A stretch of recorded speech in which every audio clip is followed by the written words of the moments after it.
Twinkle twinkle और डरावना मंजर।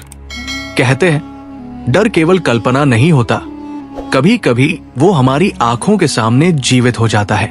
रात के ठीक 12 बजे कमरे में सन्नाटा था, लेकिन तभी मेरे कानों में किसी बच्चे की फुसफुसाहट गूंजी।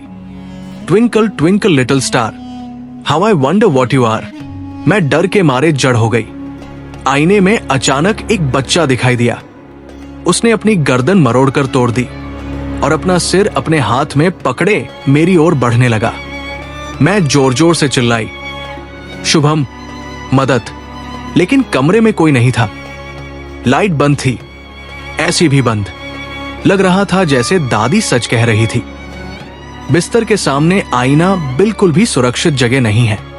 मैंने हिम्मत करके आईने को हटाने की कोशिश की, लेकिन वो जड़ जैसा हो गया था। तभी अचानक बिजली चमकी और आईने के ऊपर रोशनी पड़ी। आईने में मैंने देखा एक गर्भवती औरत और उसका बच्चा, पूरा शरीर जख्मों से भरा, खून से लथपथ। उस बच्चे का सिर उसके हाथ में था और वह मुझे घूर रहा था। मैं चीख पड़ी और उसी समय बिजली फिर चमकी।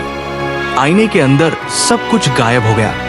लेकिन जैसे ही मैं पीछे मुड़ी, वो औरत और बच्चा मेरे सामने खड़े थे। उन्होंने मेरा हाथ पकड़ लिया और मैं खुद को बचाने के लिए झटकी, लेकिन वे मुझे आईने के पास खड़ा कर दिए। तभी दरवाजा खटखटाया गया। शुभम की आवाज आई, नीति, गेट खोलो।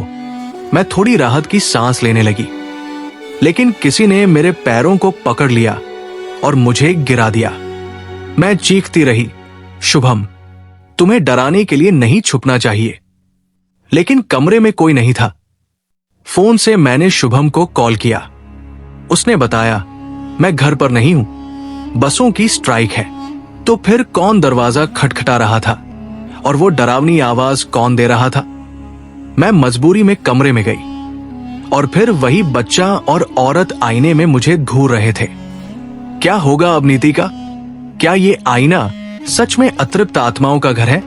अगर आप अगला पार्ट देखना चाहते हैं तो लाइक करें, शेयर करें, चैनल को सब्सक्राइब करें और नोटिफिकेशन बेल ऑन करें। अगली कहानी में सच सामने आएगा और डर और गहरा होगा।